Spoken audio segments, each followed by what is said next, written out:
All right, welcome to another episode of the That's My Sports podcast. I am your host, Seyi Omanera, with the other host, Aaron Cass. So, Aaron, how you doing? This is another soccer edition podcast. Yeah, pretty excited actually. Saw Dortmund win in the Champions League. Saw some pretty good upsets. I mean, I consider it an upset. You probably don't, but that was a pretty good week of soccer. Also, too, 11:30 when we get out of here. Dortmund's playing. Just saying, it's my background. Yeah. So So, so Dortmund is playing. Manchester City versus Tottenham is playing. So I feel like the games yesterday, at least for the most part for me, were pretty underwhelming in terms of the matchups. But today is the best day of the weekend right now. But we're talking about the weekdays, and we're talking about the UEFA Champions League as the group stage. The knockout rounds are looking like they're coming into form. yeah, I saw that Bayern Munich, even though they tied in their matchup, they're still advancing. Is just because of the points.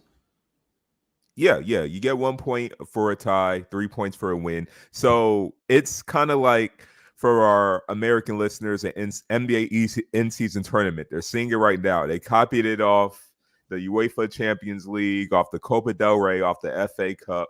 It's a in-season tournament, group stage.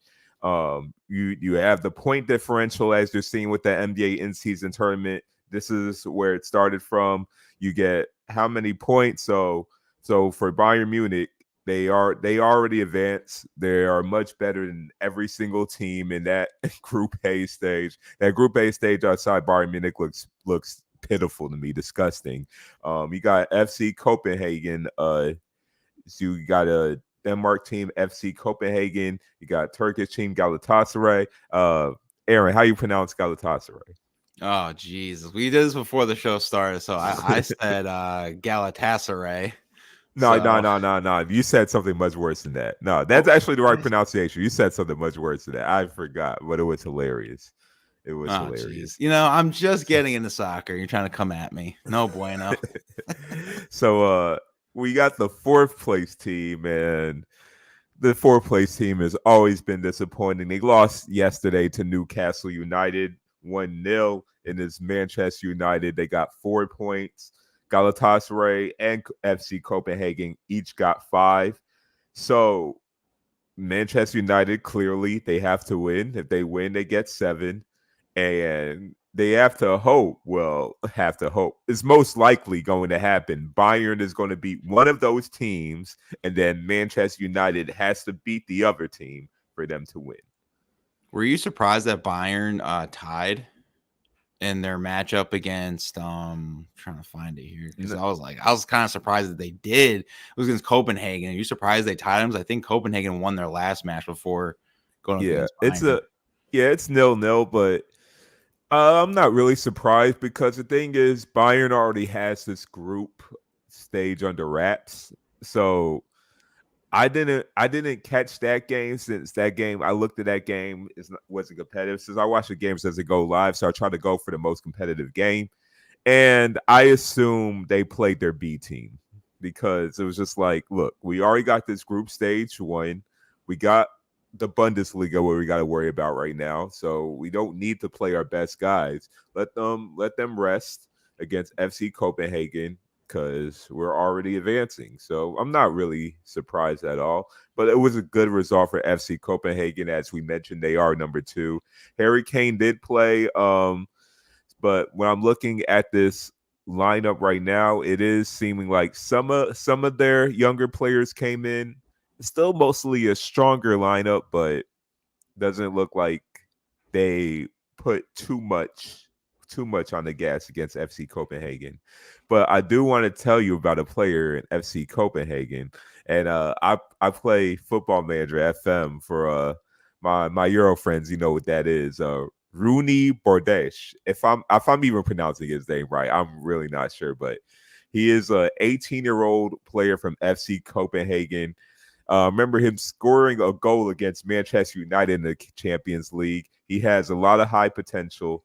He's going to be in a big club soon when he gets into his mid 20s, probably even early 20s, but he's 18 years old right now. It's what we call a wonder kid.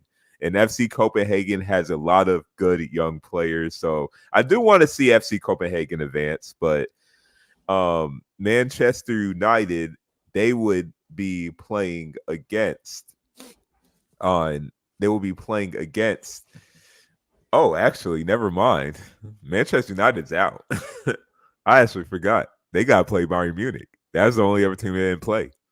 Oh God, yeah. Now they're gonna get Yeah, slaughtered yeah. in that one. Okay, well, looks like FC Copenhagen could advance because Copenhagen is playing Galatasaray. So looks like FC Copenhagen could advance. It's basically that game is a must watch. So on December 12th at 3 o'clock, FC Copenhagen versus Galatasaray. That's a must watch game because whoever wins that advances. If they draw, Copenhagen advances. And if Galatasaray wins, of course, they advance. Copenhagen goes to possibly the Europa League. No, they will go to the Europa League because Manchester United is not beating Bayern Munich. Unless they probably draw. Who knows? But if I'm Bayern Munich better play the strongest club because I want to see Manchester United out of there. So they you want to see Manchester United out of there? Yeah. So Manchester United. So a lot of English fans, they know they're the New York Knicks of soccer, of English football. They're the New York Knicks or the Dallas Cowboys. So you really either love them or hate them. There's no in between. The media always pumps them up as, oh yeah, they're going to be very good this year. They're going to be very good this year. Every single year, no matter what their roster is, no matter what their club is. They always pump them up and they always underachieve. Well, I know Cowboys are playing good this year, but it's always the same thing every year, no matter what roster the Cowboys have. So you either love them or you hate them. And me being an Arsenal fan, I hate Manchester United. Yeah, because I saw in that one that I watched, I guess Red Bull Leipzig. Hopefully I said that right. Leipzig. Dang, I said it earlier. I said it better before we started. You said it better before the show started. For real. Yeah. So I didn't realize that Erling Haaland has 40 goals in 35 matches because he scored first because they were down 2-0 in the first half. Quick, easy goals in the first half for Red Bull. And then he started off with 3 unanswered goals in general, but he started off with his 40th in 35 matches. I was like, oh, dang. That's pretty impressive. Yeah. Erling Haaland's a cyborg. Just look at cyborg. Him. Yeah. He's like, I always made this comparison with NBA terms. He's like the Zion of soccer, but Zion that doesn't get hurt. Because it just looks like he's built in a factory. Like he's 6'5", extremely fast. How old is he now? Like only like 20 years old. I think he's 23 or something. Oh, he's 23 now. Oh, okay. Wow. Because I've heard about Erling Haaland for so long. Like I always thought he was still extremely young, but still at 23 years old. Amazing player. And he actually, and you know what's funny? This is supposed to be a down year for him, and he still has a lot of goals this season. So just trying to see how many goals that he has this season so far. This season. If it's Premier League, it's 14 goals, 3 assists.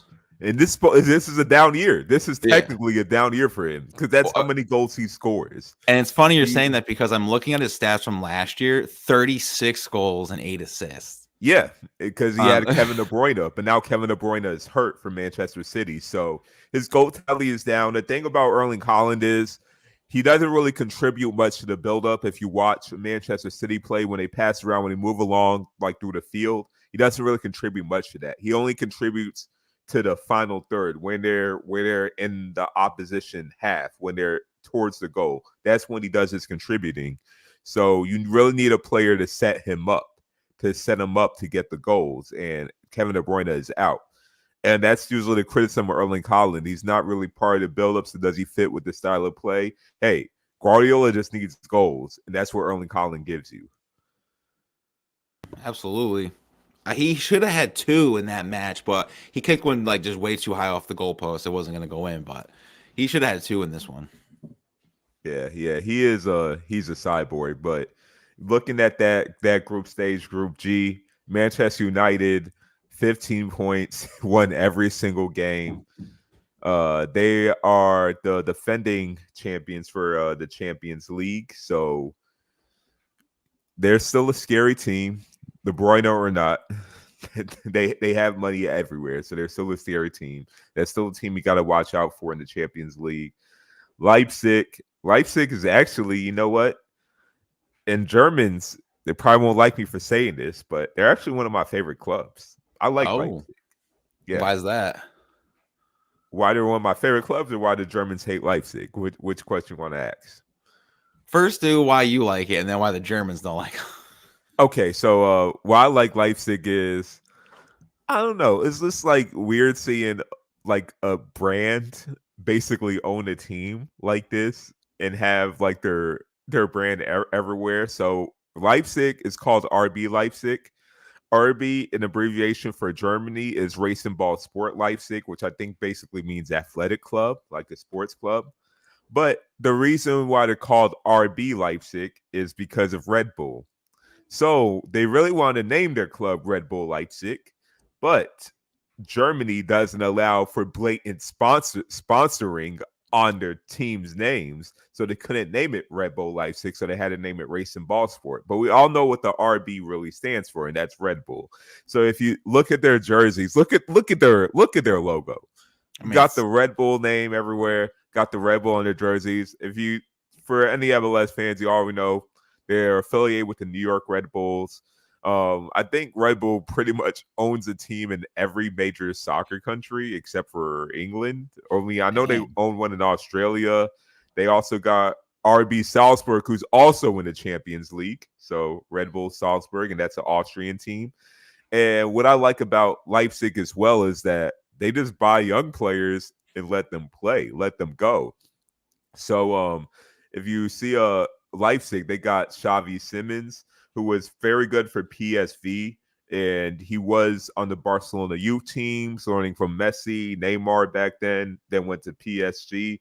Now he's finally coming into his own, and he's been playing great for Leipzig.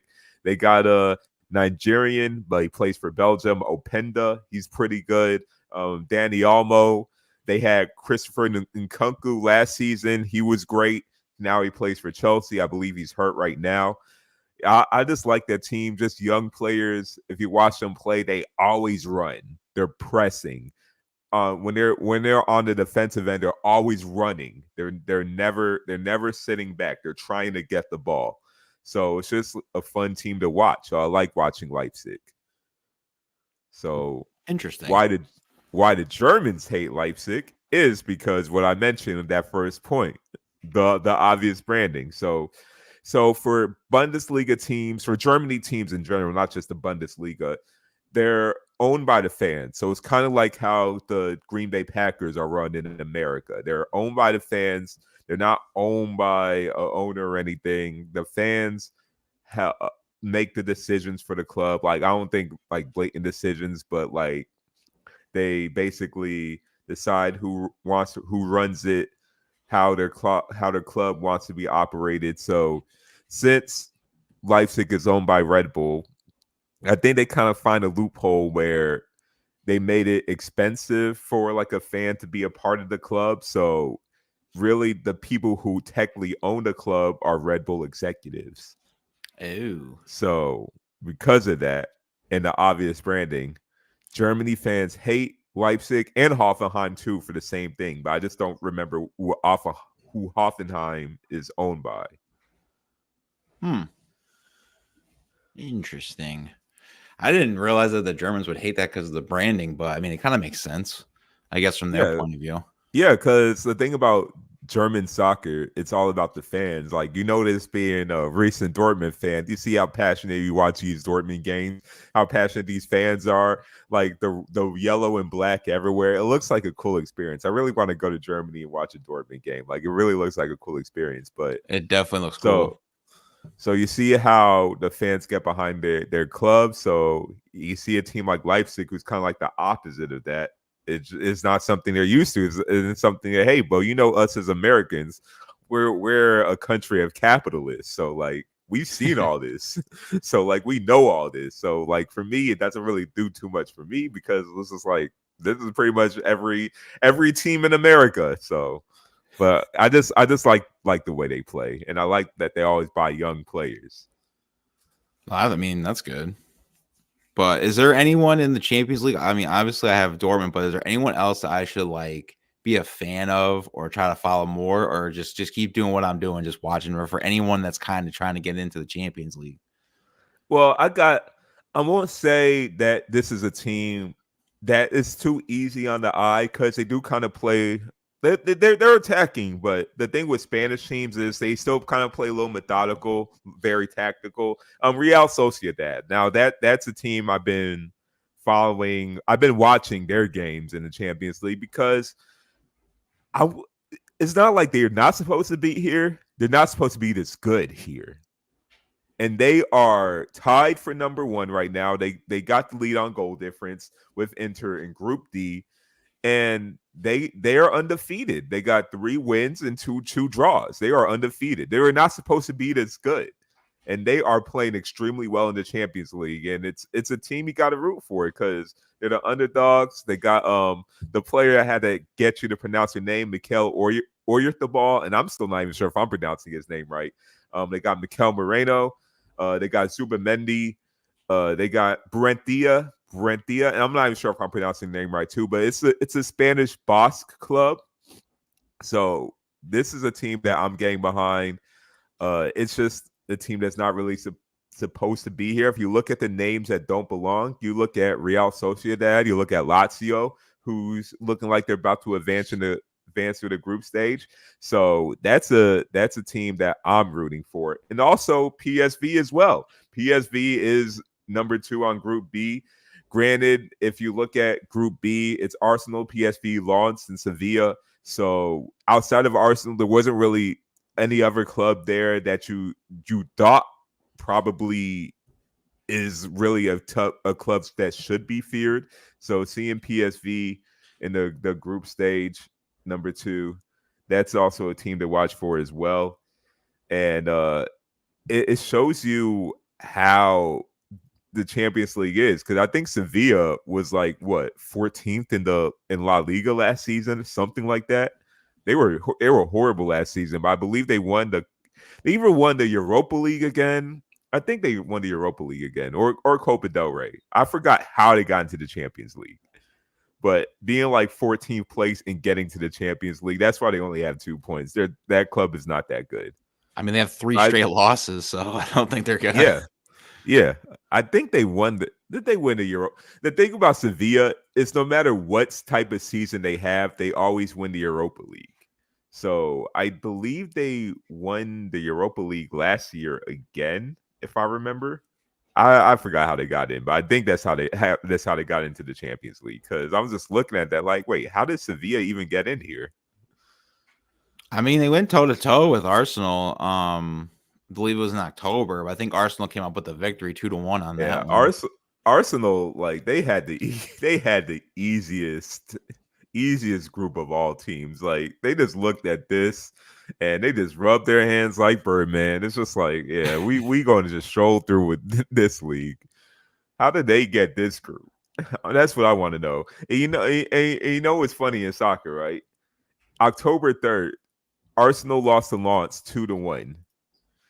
This past week, they beat Lens 6-0, 6-0. And that was a slaughter. I watched that game, that match. That was a slaughter by them. I couldn't believe it. Yeah, I was just trying to tune in competitive games. I saw Arsenal and Lens. I'm like, yeah, I'm an Arsenal fan, but I already know that's going to be smooth sailing. So there wasn't any point. I'm just happy Kai Havertz scored, and he opened up the scoring because Kai Havertz, that's a player that needs confidence. So I'm glad he's scoring. So we need him to get back into form. You know who's still in form though? Real Madrid. I mean, I watched that match too, and I think they really won. I think they won 2.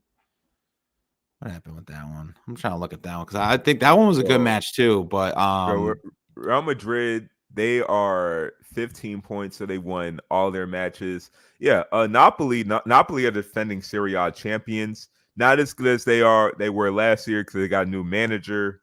We got players that want to leave the club. So, but yeah, that I was watching bits and parts of that match too. I was trying to like switch over. I already know Real Madrid won the group, so I saw who they had on their club on the lineup, and they had some of their B team guys or their substitutes. So you could already see like, look, we already won the group. Trying to get our young guys in. We smooth sailing for them. But yeah, I think Real Madrid and Manchester City, they are the favorites to win the Champions League, like they were last year, and I believe they were in the finals last year, playing against each other. So looks like they're the favorites again. Napoli looks like they're going to go through to the Champions League as well, even though with the loss to Real Madrid, they'll be playing Braga December 12th. So Braga is number 4. So if they beat with 4 points, Napoli is number 2 with 7 points. So if they beat Napoli, they have to beat them and win by more than 3 goals, I believe, in order for them to advance. So I don't think that's going to happen. But that leads a wrinkle because if you watch that game and Braga's 1-0, they're not going to take their foot off the gas. They're going to keep attacking. So that's what makes it fun, and that's what I'm seeing in the NBA right now. Like, was it with the Warriors and Kings when the Warriors were winning by like 20 and they were still trying to score more points because they needed to win by 12 or more. And because of that, since I think they were trying to be aggressive, Kings were aggressive too, and Kings came back and won. Yeah, it was the same thing the other night. I think OKC did the same thing. They were down by Yeah. like 20 and came back. But I want to ask about the Group F because I watched the Paris Saint Germain or Jermaine. Jermaine. Ah, It's jeez. probably like the name Jermaine. Jermaine. Why? See, this is how I'm still a rookie in this. Like Anyone Jermaine watches O'Neal, this. Yeah. Paris Saint Germain O'Neal. I was thinking about that because I was thinking of the Pacers, but that one, do you feel like in that Group F from 2 to 4, because as obviously PSG, Newcastle, and is it Milan, like the city? Yeah. Okay. Yeah. See, look at that. I'm getting there. But they tied up against Newcastle. And I mean, Mbappe should have had at least 2 goals in that one to win it, but he just barely got the goal, though. I think in the 90th minute. I think either it was an extra time or at the 90th minute. So do you think anyone in that group besides Dortmund, because they have 10 and they're already advancing, like, do you think Newcastle will jump up on PSG, or is PSG's like pretty much secured in the 2 seed, because Newcastle's the last 3 is loss, draw, whereas Paris Saint Germain is win, loss, draw. Germain. Paris Saint Germain. Okay, so if you looked at this before the group started, this was going to be called the group of death. I'm sure this was called the group of death because even though PSG is supposed to be better than all the 4 teams, PSG never really rises up to the occasion. And you can say Dortmund, Newcastle, and Milan are as good as each other. Like, I don't like if you look at those 3 teams, I say they're all about even. But Dortmund right now, they've already clinched. They're advancing to the group stage, but they want to stay number 1. So that means they're not going to take their foot off the gas against PSG because PSG has to win if they want it. Well, they can draw too, but I think if they want to be safe, they got to win. They got to win. So they're gonna go full tilt. I think PSG has been underwhelming through this group stage, but they're gonna go full tilt. Dortmund is gonna go full tilt because they want to be number 1 so they could get better seeding in the draw when they go to the knockout round, and also they just probably want to show like, hey, we could beat PSG. So that's going to be a game to watch. December 13th, Dortmund versus Paris. That's going to be a great game, 3:00. And that's going to be the game I'm going to be watching. But even Newcastle, Milan, both of them would have to win, and they would have to hope that Paris loses in order for them to advance. and the third place team will go to the Europa League. So for Dortmund and Paris, if I have to make a prediction, I'm going to say PSG would win that one. And for Newcastle and Milan, I'm going to have to say the way Milan has been playing recently, I got to go with Newcastle. So I think Newcastle would win, but they will go to the Europa League because PSG is going to win, and PSG and Dortmund will advance. Yeah, because I'm looking at it right now. I forgot that PSG beat Dortmund in September 2-0. So hopefully Dortmund will get the win. And I've noticed too with Dortmund after the Bayern Munich just slaughter a few weeks back, they've actually improved a lot, even in the Bundesliga league as well. So I'm kind of glad they're on like a little streak going. But do you? I've seen a lot too with these matches. Do you have a problem with a lot of these no handball calls or handball calls? Because it seems like they're calling it, but it's not really a handball. I think in one of the matches, it definitely wasn't. It was like the guy was running, but like the ball hit him kind of near like the elbow, but because he was in motion, they called it and kept that review. And then another match, there was, I think it was the PSG match, there was a handball and it wasn't a handball. I want to see the video to make sure, but I know when referees call a handball and it's like accidental, which usually most handballs are accidental, or they call it on the elbow. It's usually with the elbow, the arms are in an awkward motion.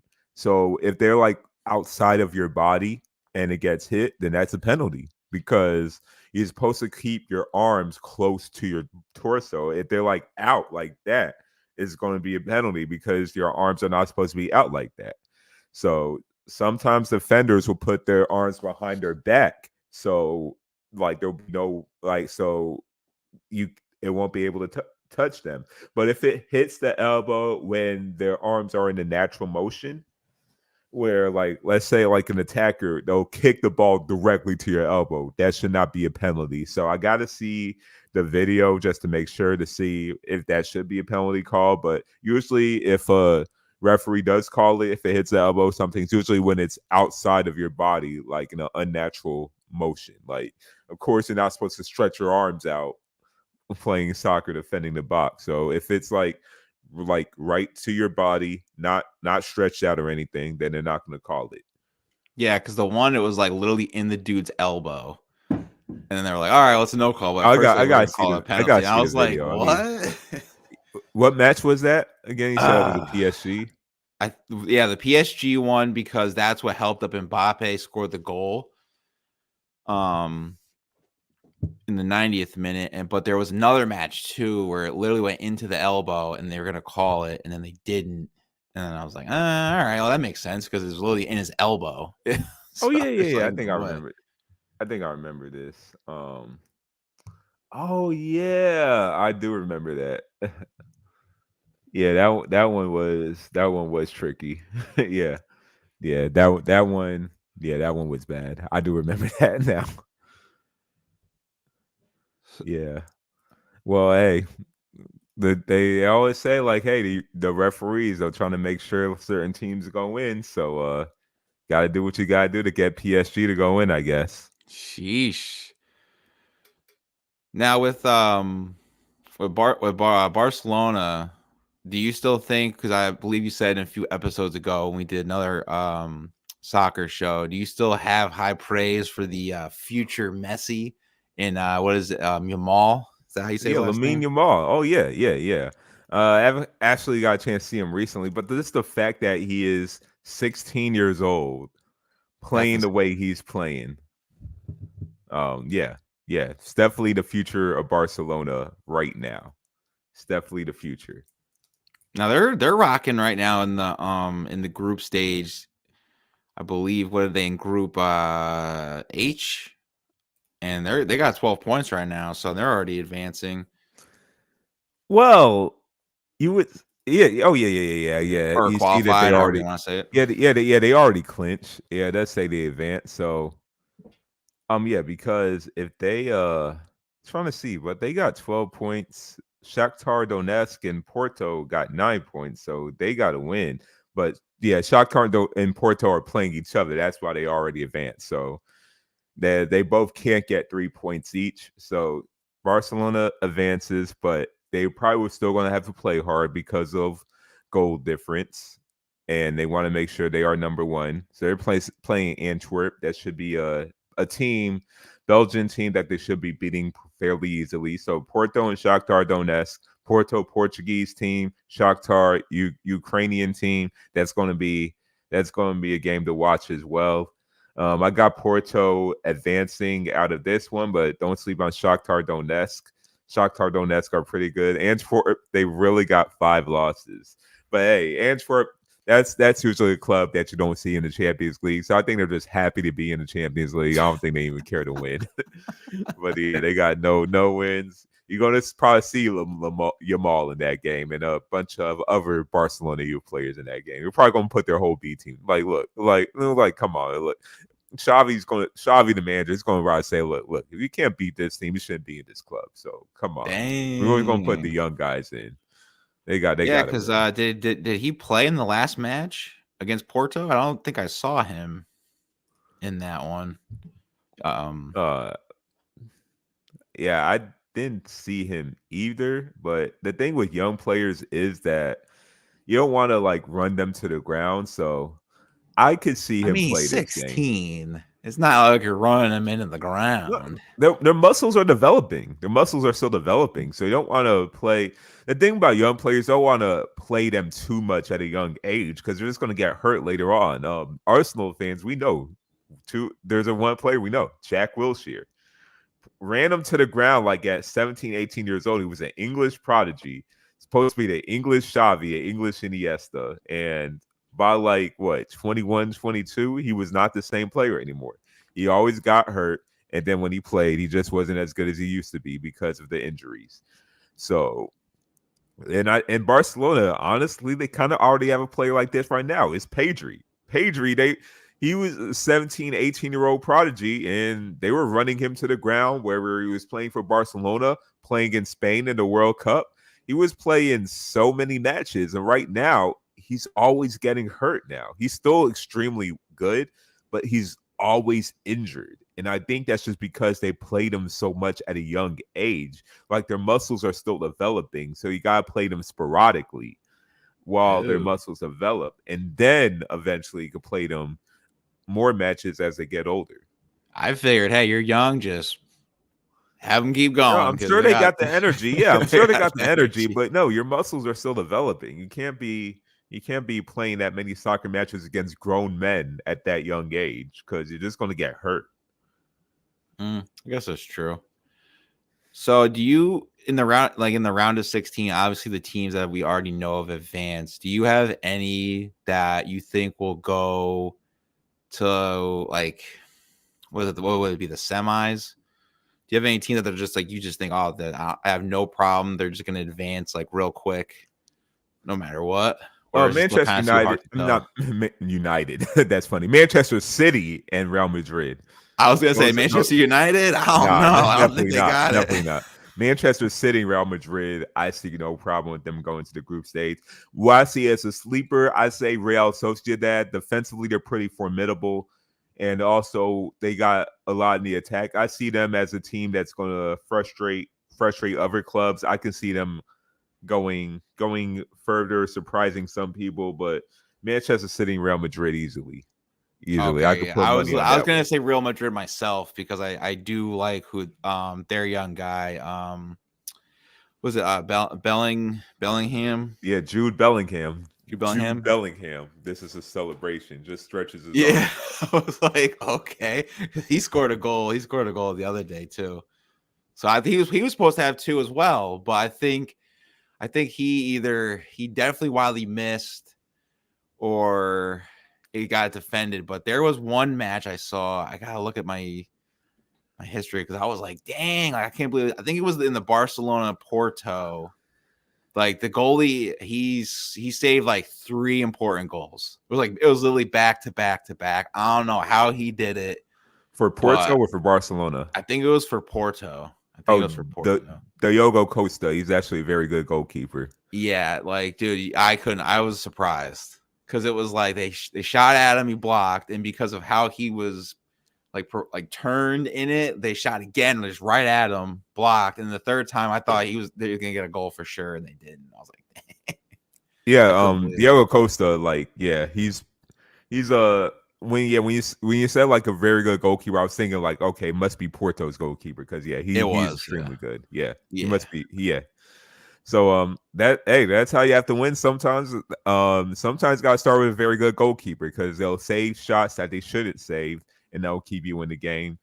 But yeah, I think Porto is going to advance at Group H. So we're definitely going to see them. I'm just not sure if they're going to go far. Also, a team that might go far is Leipzig. I think Leipzig could be that club that surprises people because the way they play like how an underdog should play. They'll press teams. So like Manchester City, even Manchester City was having problems against Leipzig because you can't just play possession against Leipzig. They're just going to keep pressing you. Leipzig, I felt like should have won that game, and then all of a sudden they gave it up to Manchester City because I think they started out 2-0, 2-0. And then Manchester City just came back and won. But yeah, I was saying that earlier. They were up 2-0 in the first half. And then once the second half came, it was over. And it all started with we just talked about it. Highland. Yeah, Holland. Yeah. We did talk about this. I did watch it. Once he got that goal, it was over. Manchester just ran him right to the ground. But I just looked at it right here. So Leipzig is going up against the young boys. So I'm assuming that's an easy dub. So are you going to watch? Are you going to watch them? That doesn't sound like a good name, so I don't think I want to. I wanted to hear you say it. No, that one I can get right, but by the pronunciation. But no, I don't think I'm going to watch that match. That doesn't seem good. When they ask you what you're watching, what you're going to say? I just watched a soccer match. I believe I would call them YB. Let's see. Do you like? So I think this is interesting. I feel like a lot of good style. So do you like this Champions League in season tournament better than the NBA in season tournament? Oh, I mean, of course, this is the OG in season tournament. So of course I like this better. I mean, this is what the NBA copied. But yeah, the thing is the difference is in season tournament NBA, it has little prestige right now. Even though it's making the NBA more interesting, but the players are winning 500,000. They're getting a trophy, but does this make this the best team in the NBA? No. If you win the Champions League, that makes you the best club in Europe. That's more prestigious than winning your relative country's league. So the Premier League trophy. Manchester City win that so many times, but the question with Guardiola, Manchester City's manager, was that okay, he won a Premier League, whoop-de-doo. He still hasn't won a Champions League. He still needs to win a Champions League. And guess what? He won a Champions League this past year with Manchester City. Now those talks are done. But this is the main thing. This is the equivalent to the Super Bowl in America.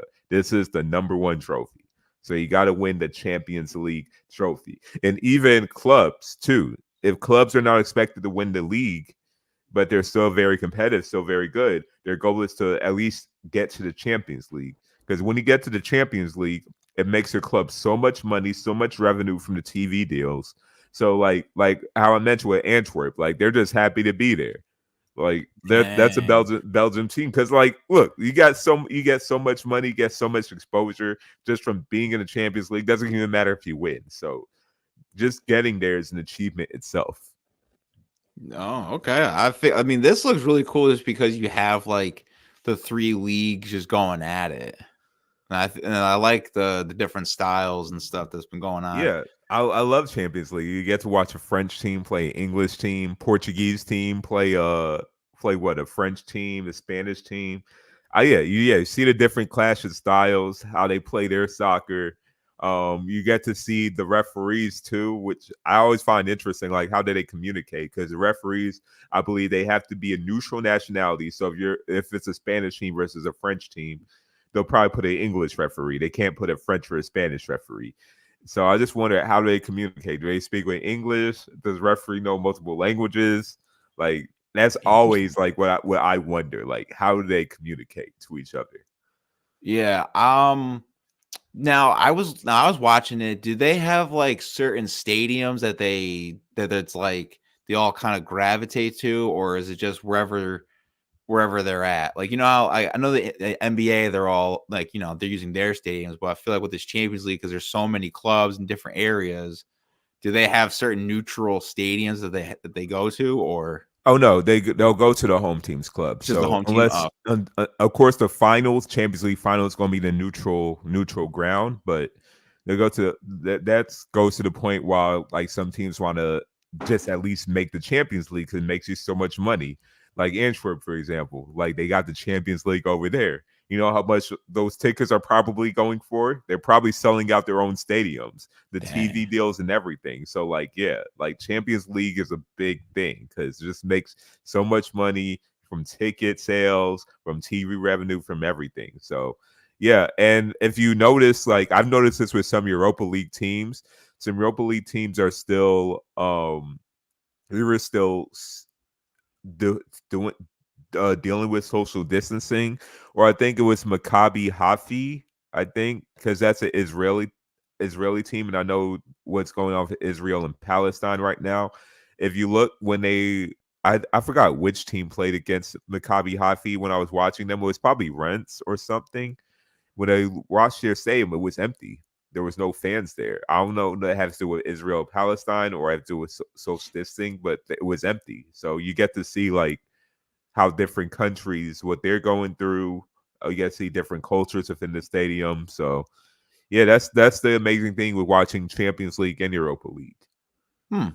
Speaking of that, I think it was in Argentina. Did you see that? It was like a brawl in the stands. Yeah. Brazil and Argentina, yeah.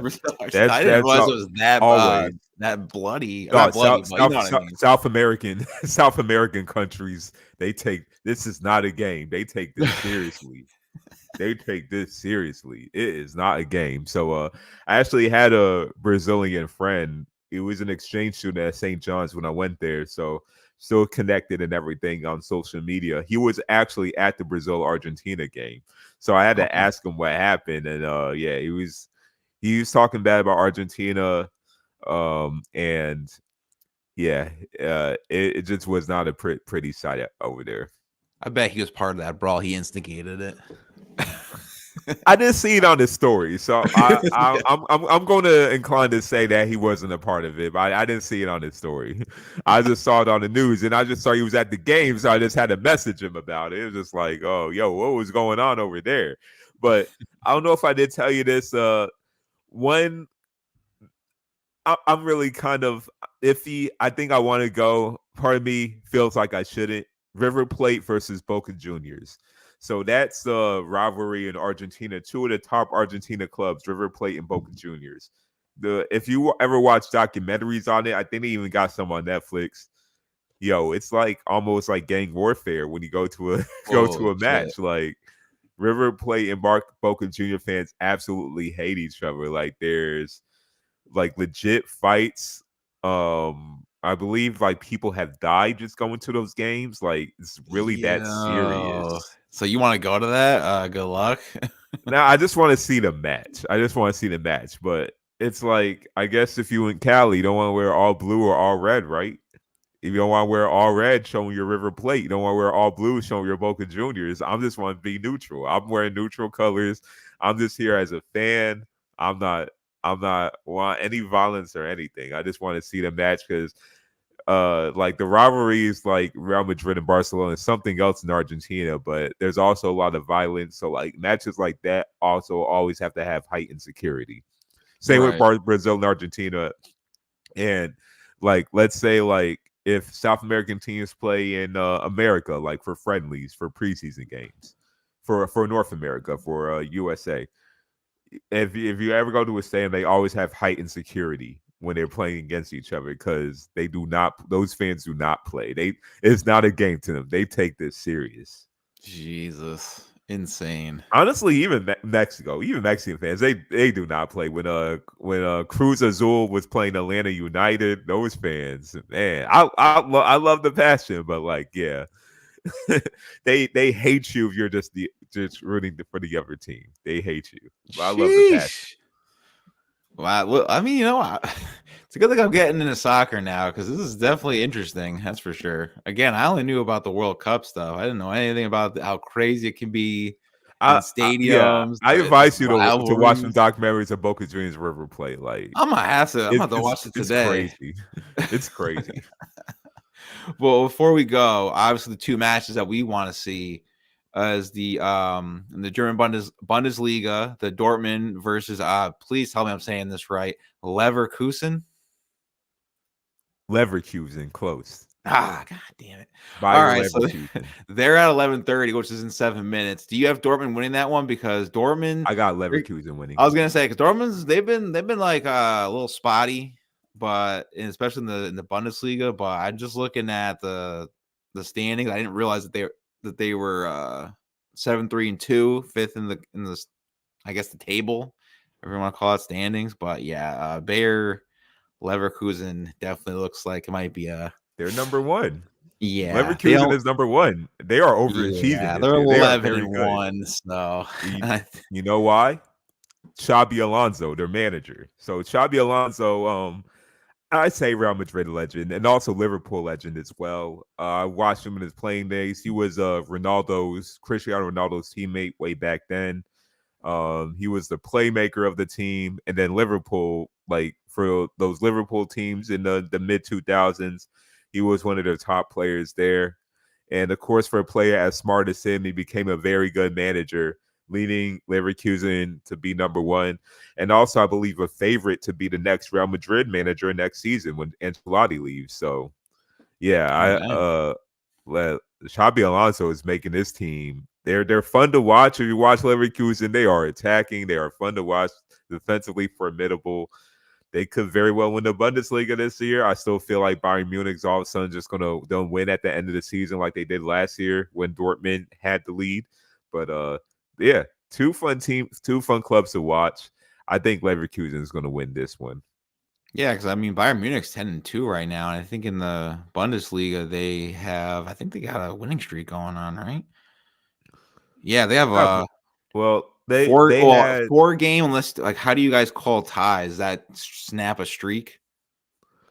Oh no, a draw will just be part of the undefeated streak. So Oh, they're okay, well currently they're on a two game undefeated streak in the Bundesliga right now. Or no. well, no, No, it's they just won. They won. If you're calling like that, they won 5 straight. it won five. Yeah, oh yeah, because like online it just says XX, but I guess that probably counts for the other leagues that they were playing. But Yeah, oh yeah, they're doing pretty good in the Bundesliga right now, outside of that Bayern loss. But yeah, and I sorry, and the Manchester City Tottenham. I think that might be a better one than the Dortmund because they're Yeah, oh pretty yeah, close to each other in that's what I'm standing. watching first. I'm probably gonna watch both at the same time. I watch one on my laptop, one on the TV. But yeah, I think I'm gonna put Manchester City and Tottenham on the TV, and Dortmund and Leverkusen on the laptop. And it's Tottenham. So I think it would be Tottenham if we're saying this with American accent, but we're saying this with the English accent. So These Brits, Tottenham, man. Tottenham. I can't. I see this, and you know what? I think what's good. I'm gonna kind of throw a little final words for me is see how this is going when you watch it in the future, or the people that are watching live right now. I am not an expert in soccer. I literally got invested into this last year, and look how much I'm watching the Champions League Yep. right now. I'm watching I ain't watching the English Premier. I'm watching the kind of 3 main ones, unless there's some that I should be watching more. Put that down in the comments. But I'm watching the Premier League, La Liga, all this, getting all this information. If I can do it, anyone out here can do it and start with any type of soccer or any type of league. So that's Yeah, I kind of just think I'm just trying to like get people to see like soccer is an interesting sport. And honestly, some Americans can watch. I'm just gonna be real with you. Some Americans watch baseball. Y'all can watch soccer. Don't tell me that soccer is a boring sport. and then Honestly, like put baseball on there. since you just said that, I'm kind of veering away from baseball because that Oh was kind no, of like don't my tell Ray first. Sean this. I mean, I'll still watch it, but I'm getting more invested in soccer more than baseball because, like I said, it's kind of boring. It's kind of the same thing. It's a very long stretch, for how baseball is, especially like in the dog days of the summer. But nah, I mean, Yeah. these leagues are electric, man. Either fast paced or great goaltending or anything like that. It's kind of like for me, like with lacrosse and hockey. So I enjoy soccer. Yeah, and like getting to the point with baseball, it's just like I'm not knocking anybody who likes it, of course. Like, I mean, we cover a sports podcast. Like, why would we? It's just more about if you say the reasons of not watching soccer that is boring and it's slow, then like, and if you're a baseball fan, like, that's the same. Well, why are you watching baseball? You could say the same thing about baseball. So like, you just gotta give these sports a chance. And when I just tell people if you want to start with soccer, don't watch the MLS. I'm not. Ugh, no. I don't watch the MLS, so I'm not going to tell you to watch the MLS. I watch the European leagues. Yeah, no, I will never watch an MLS. I think I used to see it on Sports Center when they were doing the highlights when David Beckham came over from England, and I was like, "Oh, this is just Yeah, I trash. I don't watch like these." some games like the top MLS clubs, but if it's just like bottom feeder MLS clubs, I can't do it. I can't do it. I'm sorry. Absolutely not. Well, before we go, because the matches are going to start soon, do you have any final words or anything for people like me or then that to in the soccer world to get so word I'm looking for, like get started or just keep going? Well, if you really want to get invested into it, I say like the best thing to do. I'm not going to tell you to do anything illegal. I'm not even a part of that. But I mean, I know there's probably like ways to watch without it, but there's always the streaming services. So like Paramount Plus, that's how you watch. You wait for the Champions League and the Europa League. Uh, I won't say the app is too great to be honest, but hey, that's really the only way you could really watch it legally. And you have Peacock for the Premier League, but English Premier League, they show that on TV all the time. So if you just want to see the top clubs, you can just watch it on TV. ESPN Plus for the Bundesliga, La Liga. So like, yeah, there's a lot of ways you can watch it. I'm just happy as an American. There's ways I can watch it now, like just with a streaming service. Because before you could only watch Premier League, Yeesh. and I wanted to see other leagues. I mean, we watched Champions League too, but I wanted to see other country leagues, and we couldn't do it. So now we have so many different avenues to watch it. And also Serie A Italian League, you can watch that on Paramount Plus as well. Also Argentina League, you can watch on Paramount Plus. So if you want Oh, to see a River Plate interesting. Boca Juniors, you can watch that. But since it's in South America, the time is different. So like 6 p.m. our time, that will be where Argentina a game in Argentina will be played. So it's just still like I'm so used to watching soccer in the morning or afternoon. So in Argentina, you could watch in the evenings because like the time is not that much different from us. Duly noted. Definitely gonna check some of those out too.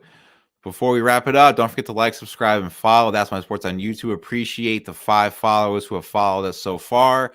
Me and Seyi, or should I say the Seyi and Aaron show, we're going to keep doing this with soccer all year round. So just keep looking up for when we put out the live streams. And that's about it, unless you got anything else.